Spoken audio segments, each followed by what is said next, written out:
Be prepared and just first socialist country. What's the news? We've got an invitation from Mr. Goodwill. He's from the Great Britain USSR Association. Here's the invitation. The Great Britain USSR Association requests the pleasure of your company at the press conference on November the 24th, 7 o'clock. If you want to make a change, then you have to try. So first, you want to try to make what you want to do, and then peace journalism is not an abstract concept. There's books on it. There's some specific principles.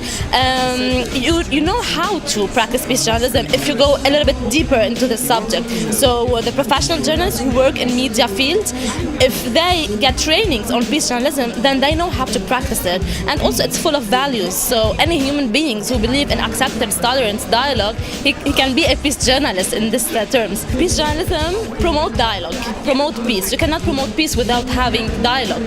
So dialogue is one of the tools to get peace. I want to talk about dialogue, about people who are trying to make a change, who are open, who are flexible, who wants to be tolerant, who wants to be understandable persons. So peace journalism comes to say that, look guys, look the audience, there's peace stories here, just listen to us. We are the people who want to show this kind of initiatives. Course, 3, 6 or 9 months. Summer holiday courses for adults. Teacher Training Institute. Competition for foreign teachers. Excursions, visits, sports, social activities.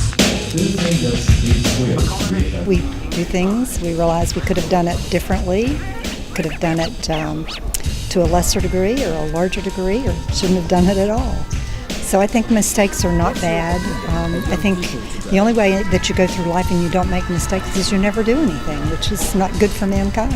Every second of our life we make a choice, whether we're getting out of bed in the morning, whether we're going to try to get a job, whether we're going to stay in school, whether we're going to continue this or that. Choices everywhere.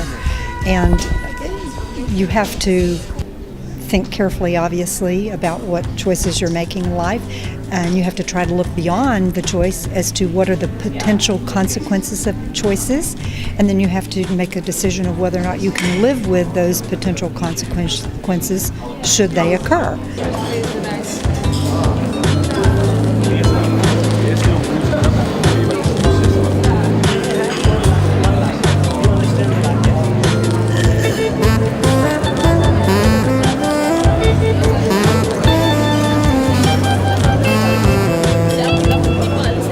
We ignore the experience of previous generation, trying to implementing something new by ourselves, and every new generation makes the same things. They ignore the experience of previous generation, and I think this is a major point of our problem, is to find some K points to bring two different generations together, to share their experience with each other, to make some development in different spheres, to develop their own ideas and to implement these ideas in real life, because old generation and new generation, they are going in a coherence straight to the future, and that's why I think that it is impossible to ignore, to avoid the ideas that comes from different ages, from the last, from previous ages. Everything depends on us. Everything depends on our will. I mean, if it is important for us, if we understand the importance of this problem, if we have, even if we don't have the solution, but we have some clear vision how to move forward, I think this problem is solvable, definitely.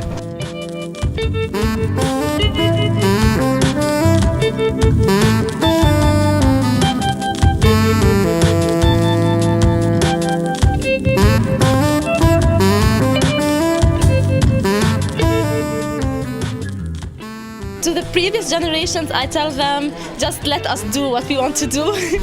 Give us advice, give us your opinion, but don't get too much into us. What you do or don't do will shape what world you live in.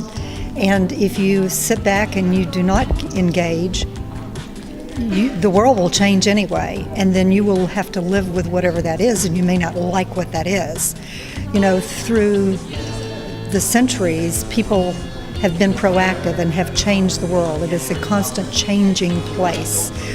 We could go back to just modern times. We had great people like Martin Luther King in the United States that was a huge leader in eliminating the discrimination that we had of people of color in our country. And I saw that in my lifetime, complete change of the way we live and operate in the United States. He stood up for what he saw as a wrong thing and spoke out and, dedicated his life to that. And he literally changed not only the world in the United States, but it had a trickle-down effect to the rest of the world. I mean, he opened the dialogue. Be yourself, and remember that everything is in your hands.